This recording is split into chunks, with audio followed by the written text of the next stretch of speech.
l'intelligence est sollicitée dans notre foi. Alors il y a des côtés un peu parfois ardus, un peu austères, parce que le travail de l'intelligence n'est pas un travail facile, mais en même temps, c'est parce que la foi élève l'intelligence à des réalités qui ne sont pas visibles que l'on peut aussi être ferme dans sa foi parce qu'on la comprend.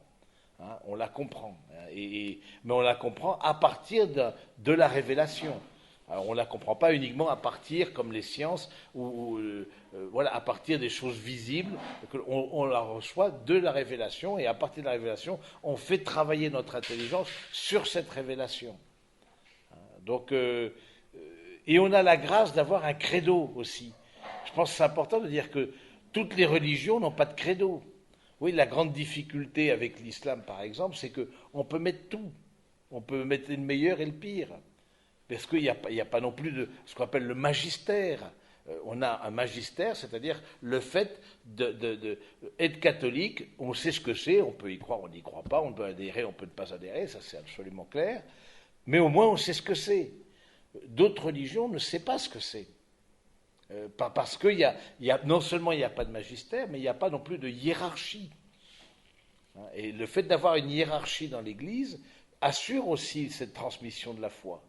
Et donc je pense que c'est intéressant aussi pour nous de dire qu'on a la grâce d'être dans l'Église catholique, non pas qu'on est meilleur que d'autres, etc., mais au moins on a des repères qui sont clairs. Et c'est en 92 que le pape Jean-Paul II a rédigé ce catéchisme de l'Église catholique. Après des siècles, on n'avait que le catéchisme du Concile de Trente, hein, c'est-à-dire 17e, 18e siècle. Hein, donc c'était pendant 3 siècles, pratiquement, on a vécu sur le catéchisme du Concile de Trente, et le Saint-Père a demandé qu'il y ait un nouveau travail intellectuel des théologiens pour mettre à jour ce catéchisme en 92. Et puis le pape Benoît XVI a fait aussi un abrégé avec des questions-réponses, de façon à connaître sa foi. Alors, je trouve que c'est cette grâce d'être dans l'Église, de pouvoir avoir une clarté de ce en quoi on croit et pourquoi on croit. Mais ça demande un petit travail. Ça demande un travail.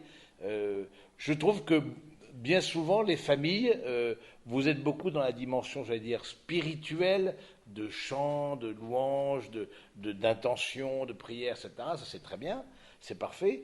Mais n'oubliez pas aussi la dimension intellectuelle de votre foi. N'oubliez pas la dimension de la connaissance de notre foi.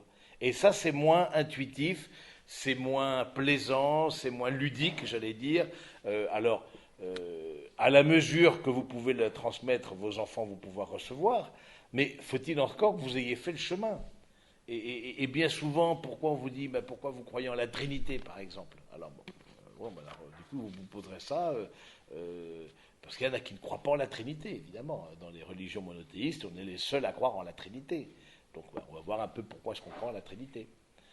Donc je trouve que c'est vraiment une grâce de pouvoir travailler sur le credo, sur certaines parties. Alors c'est pas tout, évidemment, le credo, parce qu'il faudrait beaucoup plus de temps, mais certaines parties du credo, de façon à pouvoir s'approprier et mettre des mots sur notre foi. Je crois que c'est ça qui manque beaucoup. Comme je vous le dis dans les préparations au mariage, qui est l'essentiel de mon ministère, je trouve qu'il y a aussi tout un aspect de catéchèse, et je parle de gens qui sont croyants, pratiquants, etc. Mais pourquoi est-ce que je crois en la présence réelle de Jésus au Saint-Sacrement, par exemple? Qu'est-ce qui fait que quelqu'un m'interrogerait là-dessus? Je lui dis quoi? Pourquoi je crois en ça? Et pourquoi, alors, parce qu'on me l'a dit, mais est-ce que c'est de la superstition? La différence entre la foi et la crédulité, la superstition, c'est pas pareil, ça n'a rien à voir. Dans la superstition, c'est une faute de crédulité, il ne faut pas passer sous une échelle, ça porte malheur. Mais c'est pas du tout du même domaine de la foi. La foi, c'est, on va le voir, l'adhésion à une révélation, à un Dieu qui s'est révélé, qui ni se trompe ni nous trompe. Donc, je trouve que c'est intéressant de pouvoir, à partir de ça, de découvrir, et je trouve que ça met au large notre intelligence. Et on ne fait pas toujours le lien entre foi et intelligence, foi et raison. C'est un lien qui était très, très, qui tient à cœur, et qui tenait à cœur aussi quand il était pape, il exerçait sa fonction de pape, au pape Benoît XVI, de voir le lien entre foi et intelligence. Dans d'autres religions, si vous posez la question, c'est que vous doutez. Mais non, au contraire, il faut poser des questions. Non, le fait de te faire travailler sur notre intelligence, sur le mystère de Dieu, l'élève à des réalités qui ne sont pas sensibles, et puis au contraire est une manière d'honorer Dieu. Hein, de toute ton intelligence, tu aimeras le Seigneur ton Dieu, de tout ton cœur, de toute ta foi, et de toute ton intelligence. En quoi notre intelligence aussi peut aimer Dieu? Comment est-ce qu'on peut aimer Dieu avec ça, cette intelligence qui est, au fond, ce en quoi nous sommes à l'image et à la ressemblance de Dieu.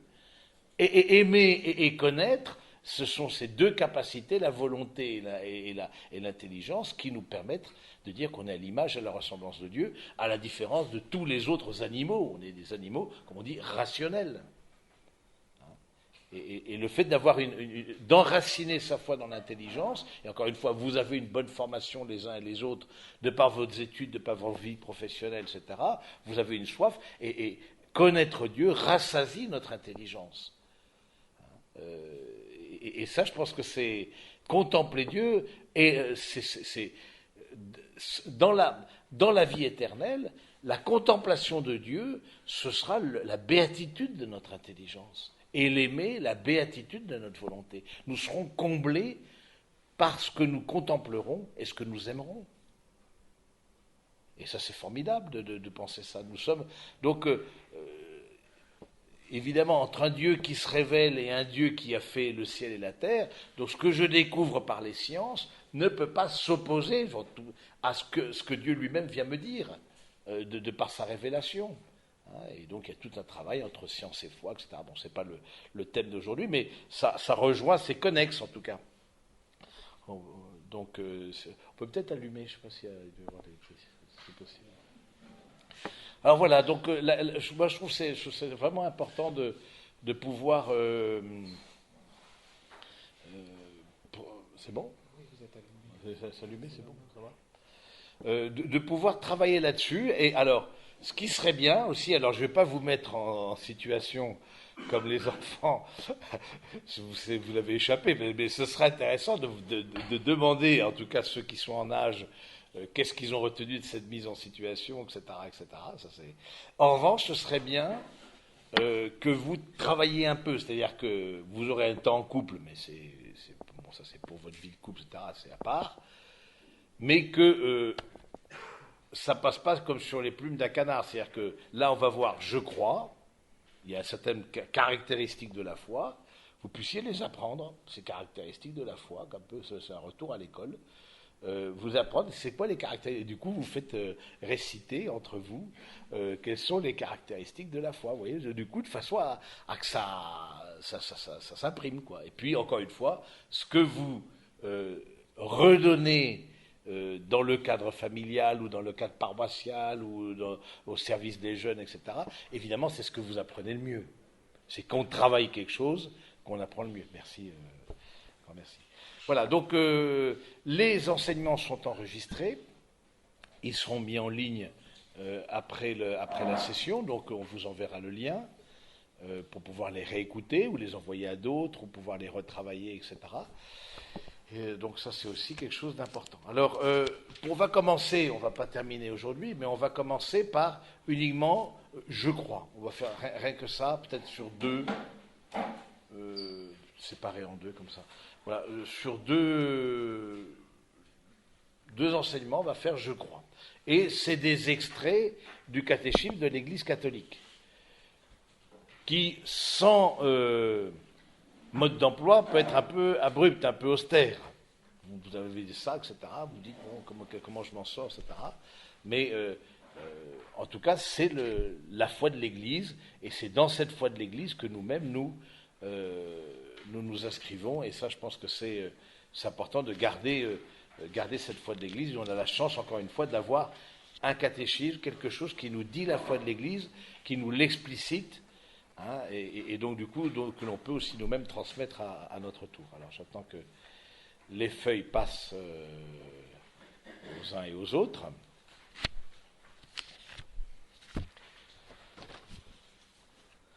C'est bon. Il y a cette feuille ou pas? Ou est-ce qu'il y en a d'autres ici?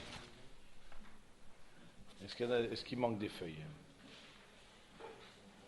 Là, il manque des feuilles, donc on va faire passer. Je crois. Alors, l'obéissance de la foi. Alors, c'est par numéro. Alors, je ne sais pas si vous êtes familier des textes du magistère. Hein, qu'est-ce qu'on appelle des textes du magistère? Évidemment, le catéchisme de l'Église catholique en fait partie, mais aussi le magistère des papes, c'est-à-dire l'enseignement. Magistère, ça veut dire enseignement. Comme par exemple les encycliques, comme par exemple les lettres, les lettres apostoliques. Fait partie du magistère de l'Église les enseignements des catéchèses du mercredi. Donc voilà, évidemment, les déclarations des conciles, etc. Tout ça, ça fait partie du magistère de l'Église et du magistère de chaque pape, de son enseignement particulier, en fonction de ce qu'il... C'est bon, tout le monde a des feuilles, hein, c'est bon, s'il y en a qui en passent, vous dites. Donc, magistère, donc, alors, comment fonctionne le magistère? Ça fonctionne par numéro. Ce qui fait que, quelle que soit l'édition que vous achetez, du catéchisme de l'Église catholique, eh bien, vous retrouvez le numéro, ou alors d'une encyclique quelconque, etc. Vous retrouvez le numéro. S'il y a une citation, vous retrouvez. Donc, ça fonctionne par numéro. Il faut savoir un peu comment ça fonctionne, parce qu'on n'est pas forcément. C'est un peu les pros, je vais dire, qui sont habitués à ça. Bon, il faut avoir étudié.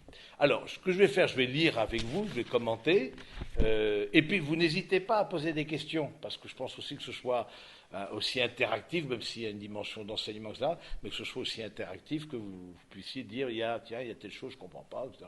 Il n'y a aucune question idiote, il n'y a que des réponses idiotes, donc du coup, vous êtes... et puis en plus, là, c'est le credo pour les nuls, donc du coup, sentez-vous tout à fait à l'aise de ce côté-là. Voilà, donc bienvenue à la session. L'obéissance de la foi. Donc j'ai extrait un certain nombre de choses, parce qu'il y avait beaucoup plus, mais bon, on ne peut pas tout voir, sinon ensuite on peut... Voilà, on essaie de voir différents thèmes, ça aussi, ça permet de balayer un certain nombre de choses. Alors, l'obéissance de la foi. Obéir, ob audire, dans la foi, c'est se soumettre librement à la parole écoutée, parce que sa vérité est garantie par Dieu, la vérité même.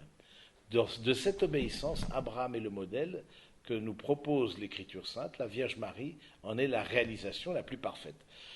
Croire, c'est d'abord écouter. Et ça, je pense que c'est important. Obaodire, écoute. Quel est le premier des commandements? Écoute Israël, le Seigneur est ton Dieu. C'est d'abord écouter. Ça veut dire, je me décentre de moi-même. J'écoute la parole de Dieu. Je ne suis pas Dieu, je suis créature. J'ai besoin d'un Dieu qui se révèle et qui me parle. Et ça, c'est typiquement le Dieu d'Israël et a fortiori le Dieu de Jésus-Christ, forcément, un Dieu qui parle, à la différence de tous les dieux polythéistes, de toutes les mythologies polythéistes, etc., qui entouraient Israël, qui n'avaient aucun contact avec les humains. Nous, on croit en un Dieu qui parle. Et par sa parole, il a fait et le ciel et la terre, et Dieu dit, vous vous rappelez Genèse, créons l'homme à notre image, etc. C'est par sa parole qu'il s'exprime. Et c'est intéressant aussi que dans le sacrement du mariage, la première chose que l'on fait, c'est le sacrement, c'est une parole que vous vous êtes donnée, que vous êtes échangée, et cette parole a été reçue par le ministre de l'Église, et cette parole-là, elle fonde votre couple. Votre couple est fondé dans une parole. Et c'est important de se redire cette parole-là. De même que notre foi, elle est fondée dans une parole. Dieu se révèle. Donc, obéir, c'est d'abord écouter. C'est se mettre à l'écoute d'eux, c'est se décentrer, et c'est rentrer au fond dans une attitude de confiance. Foi et confiance, c'est la même racine au niveau étymologique. Je fais confiance à un Dieu qui se révèle, parce qu'il est la vérité, c'est Dieu lui-même qui est la garantie de sa parole.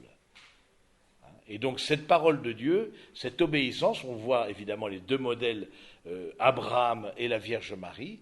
Abraham est le père dans la foi, le père des croyants, parce que alors qu'il était entouré de toute une civilisation polythéiste, il a eu cette parole de Dieu. Alors comment est-ce qu'il a eu cette parole de Dieu? Cette intuition, Dieu parle au cœur, d'un Dieu unique.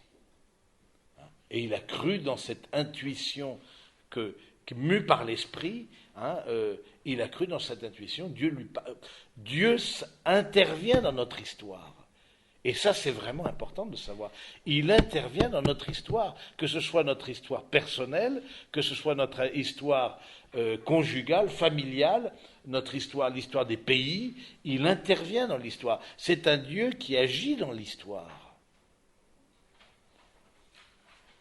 Et c'est pour ça qu'on dit qu'il y a des signes de la présence de Dieu, parce que c'est un Dieu qui agit dans l'histoire, c'est un Dieu qui est au contact avec la réalité humaine. Et ça depuis la révélation faite à Abraham.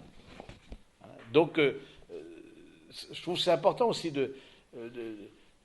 à la différence, j'allais dire, du Dieu des philosophes. Le Dieu des philosophes, parce que si vous étudiez un peu la philosophie, etc., vous verrez que le Dieu des philosophes, lui, c'est une réalité, mais qui n'a pas de contact avec l'humanité.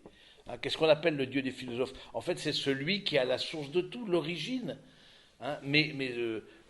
Parce que la foi en Dieu n'est pas forcément... l'intelligence seule peut très bien arriver à découvrir que Dieu existe. Vous savez les preuves de l'intelligence de Dieu, de saint Thomas d'Aquin. Si tout effet a une cause, et du coup cette cause est même l'effet d'une autre cause, etc., on remonte, par exemple notre génération, on a des parents, on a des grands-parents, etc. Mais à un moment donné, il faut que quelque chose cause et n'ait pas de cause. Je ne sais pas, je me fais comprendre. Soit... cause tout et ne soit pas causé par rien. Mais ça, c'est une démonstration intellectuelle, de même avec le mouvement. Tout est mouvement à l'intérieur de... Mais il faut à un moment donné quelque chose qui meut, qui bouge, fait bouger, et ne soit pas mu. Sinon, il n'y a pas de mouvement. Mais ça, c'est le Dieu des philosophes. C'est très bien. Alors on peut s'en servir un peu comme argument. Ceux qui disent que Dieu n'existe pas, du coup leur intelligence soit sont dans l'erreur, soit dans l'ignorance, mais juste avec notre intelligence toute simple, avec 3 bouteilles de bière, vous poussez, etc. Et puis vous vous dites, vous voyez, mais à un moment donné, pour qu'il y ait un mouvement, il faut qu'il y en ait un qui soit stable et qui bouge les autres, sinon il n'y aura jamais de mouvement. Et ça, on appelle ça Dieu.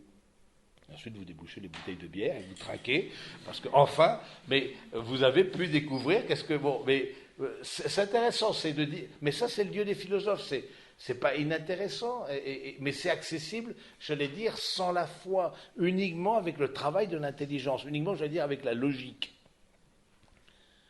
En revanche, un Dieu qui intervient dans l'histoire, là, il faut une révélation. Et donc, il y a une confiance.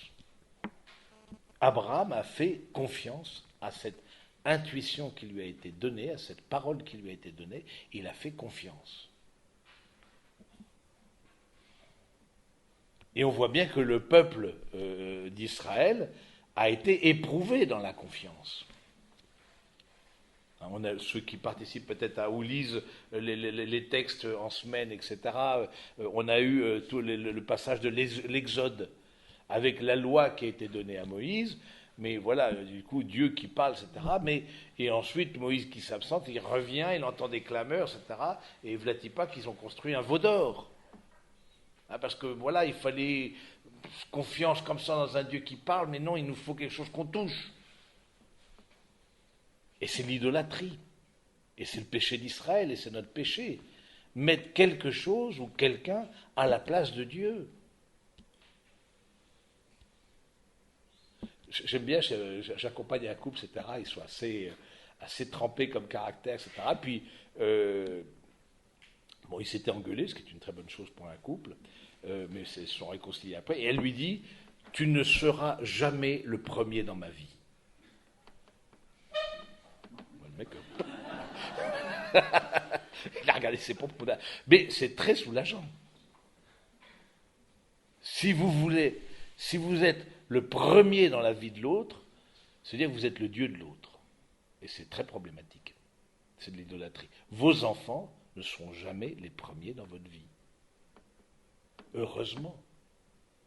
Vous vous rendez compte la responsabilité et la culpabilité et l'angoisse que vous feriez reposer sur vos enfants s'ils étaient les premiers dans votre vie? Les enfants sont faits pour partir, sont faits pour quitter, quitte ton père et ta mère.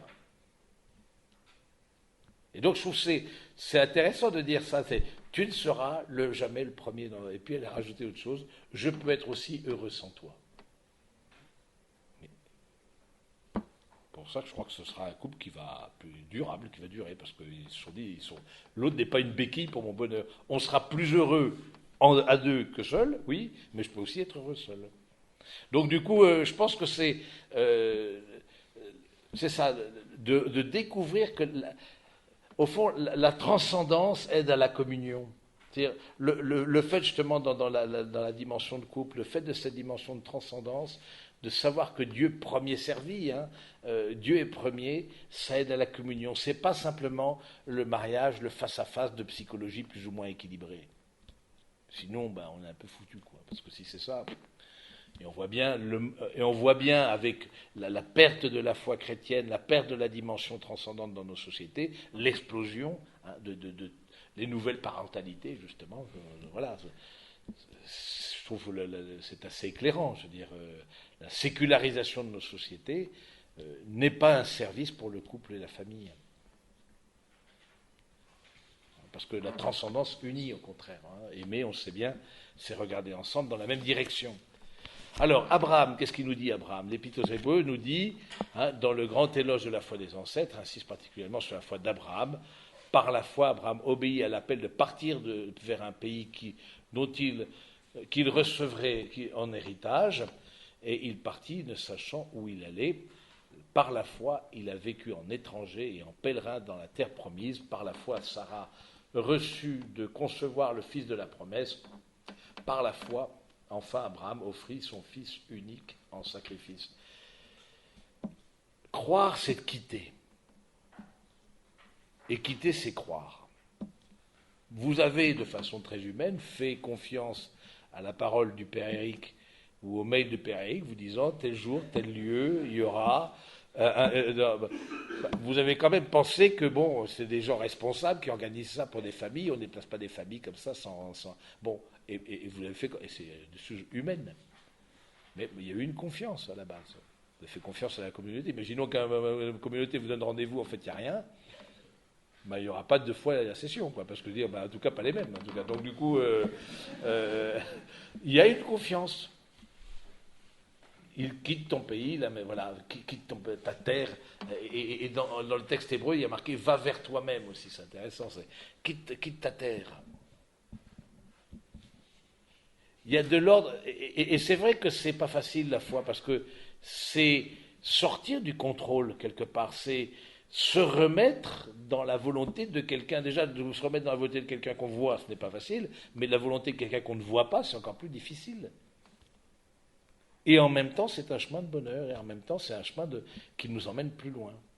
Alors que le contrôle nous emmène que juste dans un petit périmètre qu'on a à notre alentour, et voilà, et ça, on veut le contrôler. Alors que l'autre, ça nous emmène dans un pays, voilà. Et c'est beau, c'est par la foi, il a obéi à cet appel intérieur. Vous avez reçu l'appel de construire votre couple, mais à l'intérieur même de cet appel, vous avez reçu aussi d'autres appels, ou vous en recevrez d'autres. Donc soyez attentifs aux appels du Seigneur qui vous sont lancés de façon habituelle par les paroisses, la communauté chrétienne, la paroisse, etc., que vous fréquentez, etc. Mais il y a d'autres appels.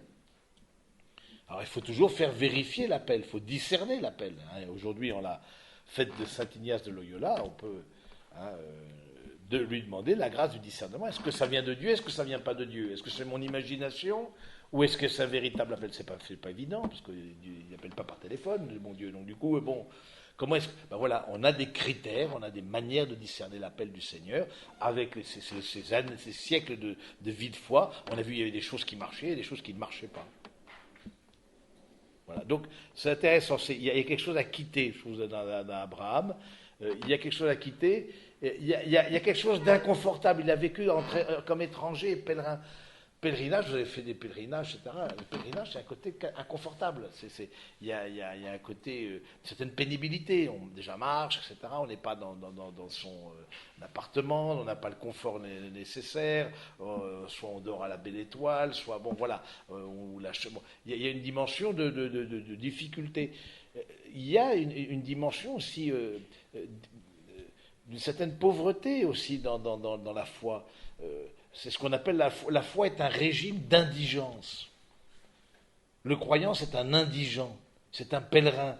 C'est un pèlerin, c'est un étranger. Voilà, on sent que indigent, c'est-à-dire que au fond, c'est faute de la vision, faute du face à face avec Dieu. Eh bien, on a la foi.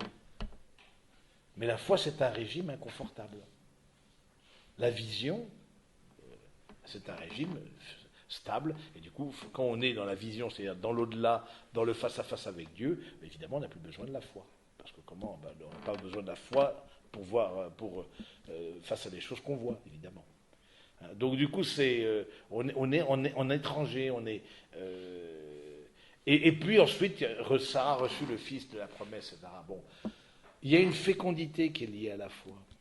Il y a une fécondité spirituelle. Votre fécondité, mes amis, ne se résume pas simplement en vos enfants. Et peut-être certains d'entre vous, bon, je pense que tous vous avez des enfants, mais il pourrait y avoir des couples, etc., vous en connaissez, qui ont pour la nature est cruelle parfois, et ne permet pas au couple d'avoir des enfants. Et c'est compliqué, ou pas autant qu'on peut. Alors il y a l'adoption, etc., qui est un vrai service justement, un service de l'éducation qu'on prête à ceux qui n'ont pas pu avoir ce service-là rendu par les parents. Mais la fécondité, votre fécondité de vie, elle sera aussi une fécondité spirituelle. Vous serez emmené plus loin que ce que vous pensiez au début, là où peut-être vous ne pensiez pas aller, et vous serez invité à une certaine confiance, avec un discernement. Mais le discernement n'exclut pas la confiance. La foi, ce n'est pas la crédulité, on l'a dit. Mais en même temps, le discernement, à un moment donné, il y a un pas à faire, ne serait-ce que construire votre couple, c'est un chemin dans la confiance. Qu'est-ce que vous vivrez dans 10 ans, 20 ans, mais vous voyez, c'est pas le sujet. C'est aujourd'hui. Hein. Vous connaissez cette phrase de Thérèse de l'Enfant Jésus. Pour aimer, je n'ai qu'aujourd'hui. Et c'est d'aujourd'hui en aujourd'hui que j'arrive à 10 ans, 20 ans. Et il y a une tentation du démon parfois qui nous fait rétrécir le temps, c'est-à-dire qui fait qu'on dit « Oh non, 15 ans, 20 ans, 30 ans avec cet homme, cette femme, etc. » Du coup, il y a comme une forme d'angoisse qui s'abat sur nous. Moi, j'ai connu ça quand je suis rentré à la vie religieuse. J'ai dit « Oh, tu ne vas pas rester là-dedans. » C'est une boule au ventre, quoi. Mais ça, c'est une tentation, parce que 20 ans n'existe pas. Ça n'existe pas 20 ans. Montrez-moi 20 ans. Ce qui existe, c'est aujourd'hui. Et ce qui existe, c'est l'instant présent. Et du coup, si chaque jour suffit sa peine, chaque jour le pain quotidien, vous donnez le pain quotidien à votre couple, eh bien forcément vous arriverez, sans crier gare, déjà 20 ans, déjà 30 ans, déjà on marie le premier, déjà c'est un truc de dingue, etc. Quelque part, le chrétien, il compte en regardant en arrière. Ça s'appelle faire mémoire. Il compte en regardant en arrière, le chrétien. Il constate l'œuvre de Dieu dans sa vie, et il vit l'instant présent, et il regarde derrière déjà ce chemin parcouru. Pareil, là, pour Abraham, voilà. Il offrit son fils unique, donc Isaac, en sacrifice. Là aussi, il y a une offrande. Le péché, c'est souvent le symptôme des doigts crochus. Ça veut dire quoi, les doigts crochus? C'est-à-dire qu'on veut s'emparer des choses, on veut les verrouiller, et il y a une forme de véritable remise de soi-même au Seigneur, qui en même temps se conjugue avec le bon sens, évidemment. Mais à un moment donné, vous serez amené à faire confiance, si ce n'est déjà fait, vous serez amené à vous remettre. Et il n'y a pas plus rationnel que de faire confiance à Dieu. Parce qu'il n'y a pas plus sûr comme source et comme but de notre vie.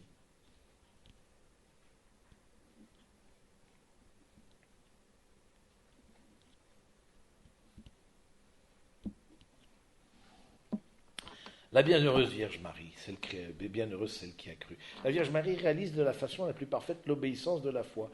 Dans la foi, Marie accueillit l'annonce et la promesse apportée par l'ange Gabriel, croyant que rien n'est impossible à Dieu. Et donnant son assentiment, je suis la servante du Seigneur, qu'il m'advienne selon ta parole. Élisabeth la salua, bienheureuse celle qui a cru en l'accomplissement de ce qui lui a été dit de la part du Seigneur. Voilà, Marie est la réalisation la plus parfaite comme personne humaine de cette confiance dans la parole du Seigneur et de cette fécondité, évidemment dans la naissance du Christ, mais cette fécondité pour d'autres. Je trouve c'est important quand on voit la Vierge Marie, comme Abraham, pareil, on voit au fond que de notre vie spirituelle dépend d'autres, connus ou inconnus. Il y a d'autres personnes qui sont embarquées, comme il y a d'autres personnes qui sont embarquées dans votre oui, dans votre échange des consentements. Bon, évidemment, vos enfants, vos familles, vos amis, vos proches, etc., sont embarqués. La foi, on va voir, c'est personnel, mais rien dans l'Église est solitaire.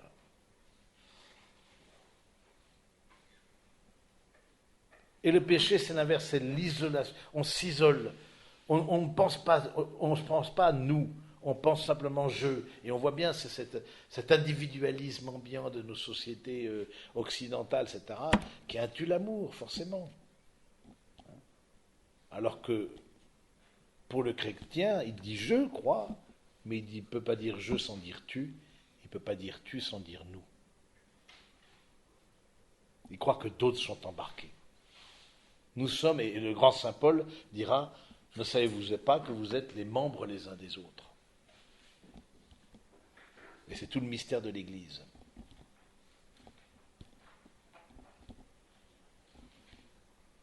Donc Marie, je suis la servante du Seigneur. Comment cela se fera-t-il? Vous vous rappelez l'Annonciation, etc. Comment cela se fera-t-il?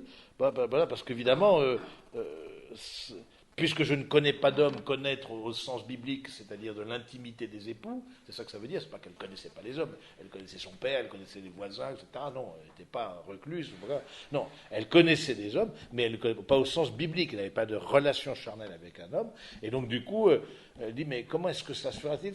Et dans nos vies, c'est souvent comme ça, comment est-ce que ça se fera? Comment est-ce que ça deviendra comment ça va se passer avec nous, avec nos enfants? Il y a des tas de choses où on se pose la question, mais comment ça va se faire?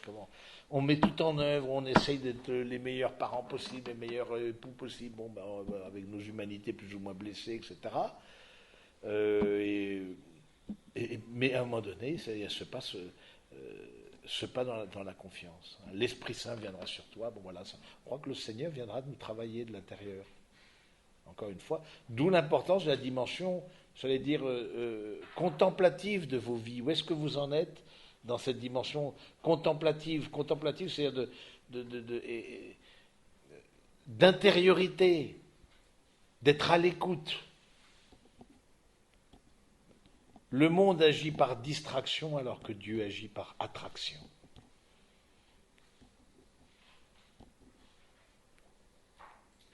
Et la distraction, la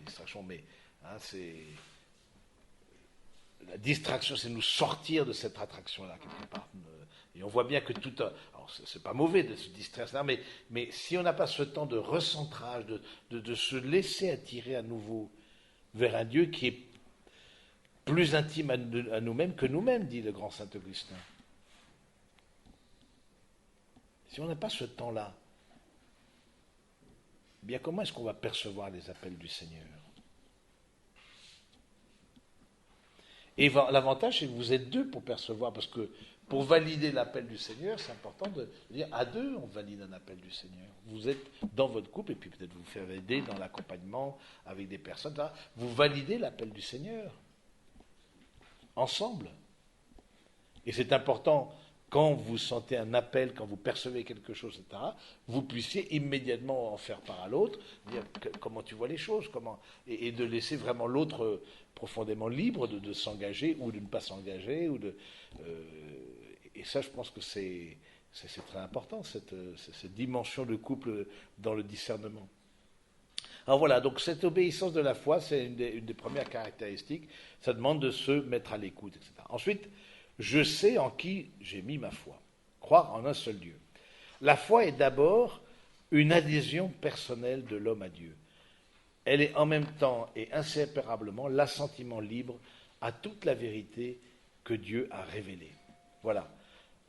En tant qu'adhésion personnelle à Dieu et assentiment à la vérité qu'il a révélée, la foi chrétienne diffère de la foi en une personne humaine. Il est juste et bon de se confier totalement en Dieu et croire absolument ce qu'il dit. Il serait vain et faux de mettre une telle foi dans une créature.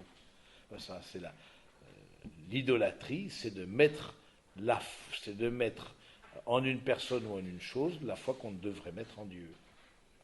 Donc c'est intéressant de dire que voilà, c'est une adhésion personnelle de l'homme à Dieu. C'est l'assentiment libre à toute la vérité de Dieu. C'est je te fais complètement confiance. Mais la confiance, justement, la foi, elle élève notre intelligence, n'interdit pas le raisonnement. En tout cas, dans la foi catholique, c'est au contraire. La confiance, c'est le truc de base.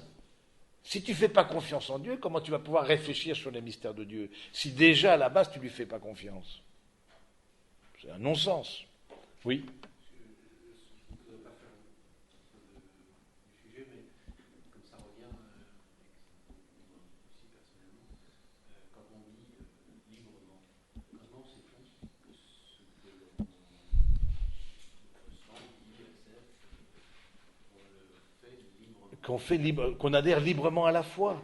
Ben, à un moment donné, c'est ça, voilà. Alors, c'est pas déterminé par ceci, cela. Bon, ça c'est sûr que on dit, mais au fond, je suis né dans un pays de tradition catholique, donc je suis catholique.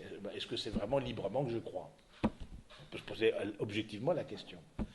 Premièrement, prenez conscience qu'autour de vous, qui sont nés aussi dans le même pays, ne croient pas du tout, ou croient en d'autres choses. Donc ça veut bien dire qu'à un moment donné, la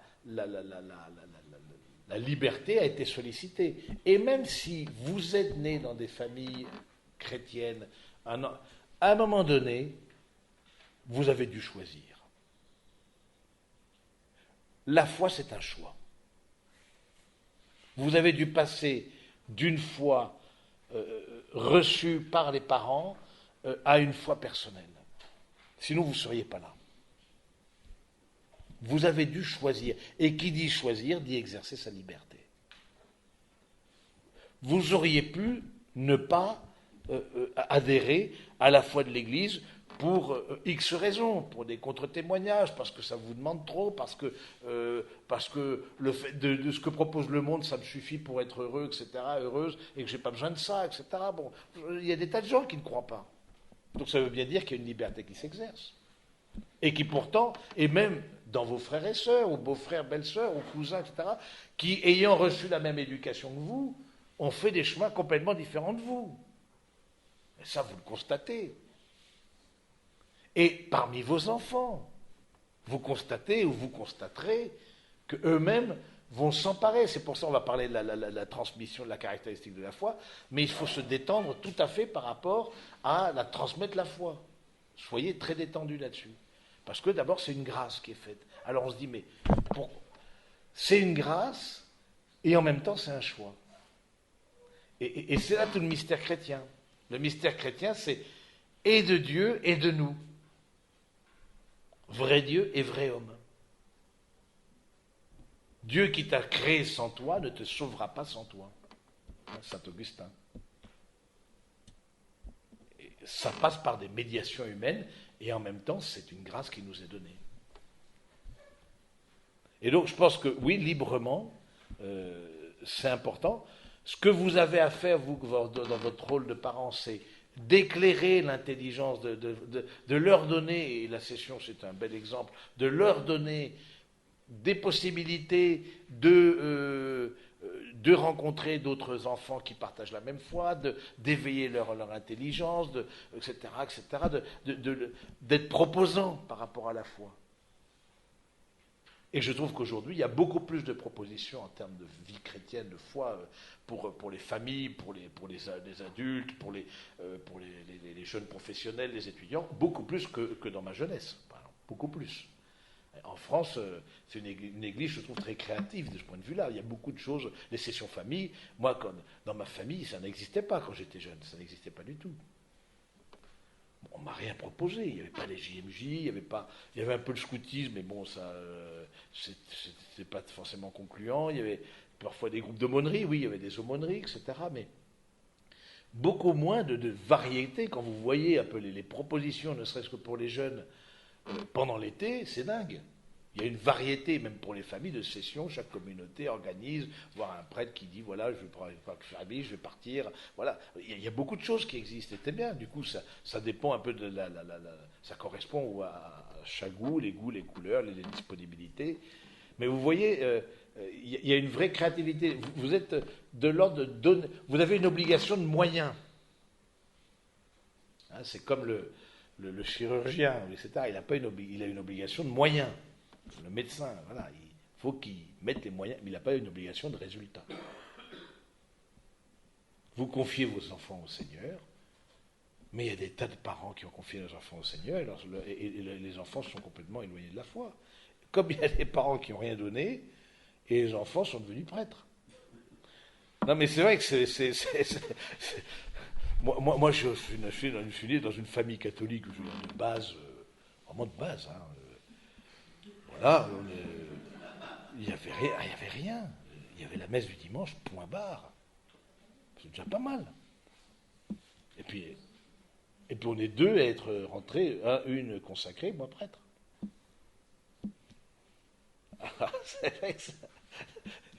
C'est là où on voit que c'est une grâce. Ça nous échappe. Et c'est important que ça vous échappe. Vous soyez que progressivement, l'enfant, à mesure qu'il grandit, etc., dit, à un moment donné, ce sera ton choix, ce sera cette rencontre avec le Seigneur. On t'a donné tous les moyens d'eux. À un moment donné, qu'est-ce que tu en as fait? Tu auras à choisir. Voilà. Et librement. Et une foi qui n'est pas libre, qui est contrainte, n'est pas une foi, parce que par définition, l'amour suppose la liberté. De même, un échange des consentements qui est contraint n'est pas valide au regard de l'Église. La première question que le prêtre vous a posée en vous mariant, est-ce librement et sans contrainte? Est-ce librement et sans contrainte? Merci Xavier pour la question. N'hésitez pas comme ça, parce que du coup, il y a des choses qu'on...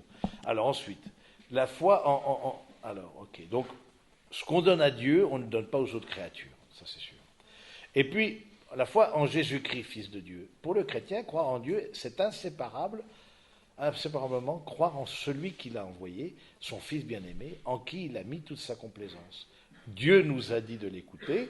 Le Seigneur lui-même dit à ses disciples, croyez en Dieu, croyez aussi en moi. Nous pouvons croire en Jésus-Christ parce qu'il est lui-même Dieu, le Verbe fait chair. Nul n'a jamais vu Dieu, le Fils unique qui est dans le sein du Père, lui vous l'a fait connaître. Voilà, parce qu'il a vu le Père, il est seul à le connaître, à pouvoir le révéler. Alors là, on rentre dans une autre logique. Croire en Dieu, j'allais dire, les religions monothéistes s'arrêtent là. Bon, mais croire en Jésus-Christ. Le Verbe de Dieu fait chair. Le verbe, vous savez que le verbe, c'est dans une phrase, sujet, verbe, complément. Quelle est l'action du verbe? C'est exprimer quelque chose du sujet. Le Christ est le Verbe de Dieu dans le sens qu'il exprime tout ce qui est, tout le Père. En une parole, qu'est le Christ, le Père s'exprime, se révèle. Donc c'est ça le Verbe. Et donc, on rentre dans une autre dimension, là, pour le coup, c'est pas simplement un Dieu mais un Dieu qui prend notre nature humaine. Alors là, c'est plus du tout pareil. Et on voit beaucoup crier au blasphème. Et j'allais dire, des gens qui se prennent pour Dieu, vous en avez plein les hôpitaux psychiatriques. Hein, notre père Stéphane, on a un père Stéphane qui prêche les sessions, etc. Il est aumônier de l'hôpital psychiatrique et il a 3 Jésus. Normalement, il ne manque pas de Jésus, lui, donc du coup c'est bien. Donc il a 3 Jésus, etc., qui s'engueulent, qui ont truc, non, c'est moi. Là. Donc du coup, oui, ça n'a rien de simple de croire quand une personne humaine vient et te dit celui qui croit en Dieu croit aussi en moi, ça reste vertigineux. Alors pourquoi est-ce qu'on croit en Jésus? Alors, par les témoignages qui nous ont été transmis, et puis pourquoi est-ce qu'on croit en Jésus? Parce qu'on a vu, on croit en sa parole, qui touche le cœur humain, et par les actes qu'il a posés, et par l'offrande de sa vie, c'est la motivation de croire en Jésus. Mais à un moment donné, on a été. Et posez-vous la question, qu'est-ce qui vous touche dans la personne du Christ? Qu'est-ce qui fait qu'aujourd'hui vous êtes chrétien et non pas sans religion ou d'une autre religion? C'est important aussi que vous l'exprimiez, que vous le disiez à vous-même, c'est déjà pas si simple, mais vous puissiez l'exprimer aussi à d'autres, et singulièrement à vos enfants. Qu'est-ce qui vous touche dans la personne, dans les paroles du Christ? Qu'est-ce qui vous a rejoint? Qu'est-ce qui fait que, oui, je crois vraiment, Seigneur, mon Seigneur est mon Dieu? Nul homme n'a parlé comme celui-ci. Et je pense que le fait d'exprimer votre foi aux enfants et par la vie de prière, etc., mais de dire qu'est-ce qui vous touche, et puis surtout quand ils grandissent, etc., ça les touche énormément. Ça ne peut pas les laisser indifférents. Donc, et puis croire en l'Esprit Saint. On ne peut pas croire en Jésus-Christ sans avoir part à son esprit. C'est l'Esprit Saint qui révèle aux hommes qui est Jésus. Voilà. L'Esprit sonde tout jusqu'aux profondeurs de Dieu. L'Esprit qui était, on fera quelque chose rien que sur l'Esprit Saint, l'Esprit qui était au commencement, un esprit qui planait sur les eaux, comme dit le texte de Genèse. Voilà, je vais laisser là. Voilà, on verra demain les caractéristiques de la foi. Déjà, sur ces quelques. Vous avez des questions à vous poser, donc, ou à me poser, ou. Oui. Vous parliez de la foi d'une grâce. Oui. Si on remonte d'une génération finalement sur notre foi à nous, vous ne parlez pas beaucoup de la grâce qui a pu nous toucher. Oui. Vous parlez de liberté, de choix. Est-ce que vous pourriez développer un petit peu sur. Alors, c'est en fait dans les caractéristiques de la foi. C'est juste après, vous voyez, au numéro 3, la foi est une grâce. La foi est un don. Alors, je développerai peut-être plus demain. Mais c'est capital de dire que ce don-là, comment est-ce qu'on le reçoit? C'est par le baptême. C'est-à-dire, c'est un grâce, c'est-à-dire gratuit. Ça nous a été donné. C'est pas quelque chose c'est pas inné. Ça nous a été donné. Ensuite, c'est le mystère de chacun. Pourquoi l'un croit, l'autre ne croit pas? Pourquoi est-ce que... C'est vraiment le mystère de chacun, ensuite. On doit être face au buisson ardent. L'autre est un mystère aussi face à nous, et dont on ne peut pas déchiffrer tout. Et même face à nous-mêmes, on se dit, mais pourquoi est-ce que ça s'est passé comme ça dans ma vie? Alors, on verra demain... mais c'est important, en tout cas, c'est très important de réaffirmer que c'est une grâce. Déjà, ça vous détend. Il est toujours mieux d'avoir des parents détendus que tendus. Ça, c'est absolument une évidence. Ça vous détend parce que vous dites, mais au fond, c'est le Seigneur qui travaillera le cœur de mes enfants. Je ne suis pas responsable de la foi de mes enfants. Je suis pas. Et puis, il y a des tas de gens, par exemple, qui voudraient croire. Moi, je suis rencontré, il dit, mais j'aimerais croire. Mais j'y arrive pas. Ce qui prouve bien que ce n'est pas quelque chose seulement psychologique. Ce qui prouve bien que il y a un moment donné, il y a une décision, oui, il y a un éclairage de l'intelligence, une ouverture de l'intelligence, il y a comme une révélation pour la personne qui dit oui, c'est vrai. Hein, quand vous vous approchez du corps du Christ, vous dites Amen, vous dites c'est vrai. C'est ça que ça veut dire Amen. Alors on verra demain ça plus profondément. D'autres questions avant de laisser la parole au... Oui. Vous avez parlé de la foi et de l'importance de la confiance. Oui. Je dirais la confiance par rapport à l'Esprit Saint, c'est le terrain. Peut-être que j'anticipe un peu sur ce. Oui. Non, la confiance dans la parole de Dieu, déjà. Alors c'est l'Esprit Saint qui me permet d'avoir confiance, mais c'est la confiance dans la parole de Dieu. Ce que Dieu me dit dans sa parole, dans la Bible, que je fais confiance que c'est vrai. Et quel est le lien entre la confiance et l'Esprit C'est l'Esprit Saint qui me permet de faire confiance. C'est-à-dire l'Esprit Saint qui a travaillé mon cœur. Il faut voir les choses dans une unité. C'est-à-dire que quelque part, l'Esprit Saint me permet on ne peut pas croire en Jésus sans avoir part à son esprit. Hein, c'est l'Esprit Saint qui révèle aux hommes qui est Jésus. Tout ça, c'est des paroles de Dieu. C'est Saint Paul qui nous dit ça. C'est l'Esprit Saint qui a travaillé notre cœur, qui nous a permis de découvrir que Jésus est le Seigneur. Et qui nous a permis de faire confiance. Personne ne peut appeler Dieu Père sans l'Esprit Saint. Mais en même temps, on va voir la Trinité, alors nous, on est des personnes très séparées, etc. Du coup, si l'un agit, c'est pas l'autre. Mais l'action de l'un est aussi l'action de l'autre.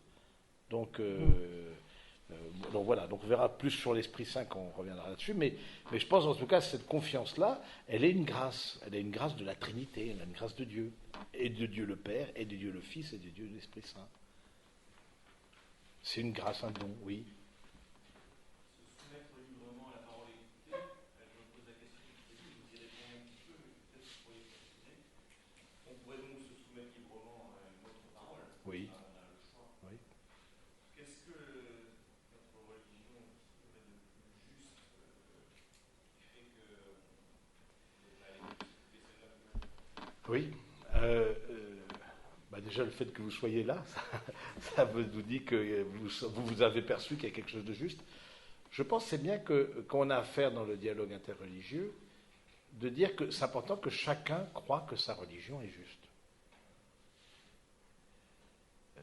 Et c'est très important, même si nous n'avons pas la même, parce qu'il y a quelque chose, et nous croyons que la vie chrétienne et l'être disciple de Jésus, c'est juste, et que c'est la plénitude de la vérité, mais ce n'est pas à exclusion des autres. Nous croyons qu'il y a une plénitude qui est donnée là, parce que ça comble le cœur humain, ça élève la dignité de la personne humaine à une valeur suréminente. Je veux dire, on ne peut pas penser à une plus grande valeur de la personne humaine, à moins qu'un Dieu vienne prendre notre nature humaine. Et donc c'est pas pour rien que les pays chrétiens ont été les pays qui ont mis en place justement des défenses, certains qui n'ont pas notre valeur. La déclaration de l'homme et du citoyen, c'est en pays chrétien que ça a été fait. D'autres qui viennent d'autres latitudes, ils disent mais ça c'est judéo-chrétien. Mais moi non. Moi, égalité homme-femme, non. Bon, parce que vous c'est votre credo, mais moi c'est pas le mien. Donc, on a perçu quand même à la fois le développement économique que ça a engendré dans toute l'histoire de la chrétienté, etc., et à la fois le développement humain que ça, de dire qu'il y a quelque chose qui rejoint profondément la personne humaine. Et quelque part, l'athéisme n'est possible qu'au régime chrétien. Vous allez voir dans d'autres religions, dans d'autres pays qui ne sont pas chrétiens, mais vous ne voyez pas, il n'y a pas d'athéisme, parce que quelque part c'est tellement libre qu'on peut... L'extrême de la liberté, c'est nier Dieu. Et donc, je trouve que le fait, notre religion, quelque part, nous emmène tellement loin dans ce choix libre de chacun, que je trouve que c'est ça qui correspond aussi à notre dignité, quoi, et à quelque chose qui nous élève. Moi, je pense que c'est et quelque chose qui vient toucher notre cœur, quelque chose qui... C'est là où il est important de s'habiter intérieurement. Les paroles de Jésus, elles ne nous laissent pas indifférentes. Elles ne nous laissent pas indifférents, pardon. Ces paroles-là nous touchent intérieurement. Mais qu'un autre qui a une autre religion, ben, c'est important aussi qu'il croit en sa religion. Donc, vous voyez, il y aurait, par exemple, l'œcuménisme. L'œcuménisme, c'est entre chrétiens. Mais il y aurait une mauvaise manière de vivre l'œcuménisme, ce serait de raboter tout, c'est-à-dire le plus petit commun des dominateurs. Alors voilà, on ne va pas trop parler de la Vierge Marie parce que les protestants ceci, on ne va pas parler du pape parce que les orthodoxes là, etc. Bah, non. Dis-moi l'expérience de Dieu que tu as faite et partage-moi cette expérience de Dieu, partage-moi cette expérience du Christ. Et si c'est une expérience véritable, elle sera aussi bénéfique pour moi, même si tu ne partages pas la même confession chrétienne, par exemple. Je pense que c'est important, ça, de se dire, c'est par le haut que se fait la communion. Alors, voilà. Ensuite, vous pouvez réfléchir entre vous.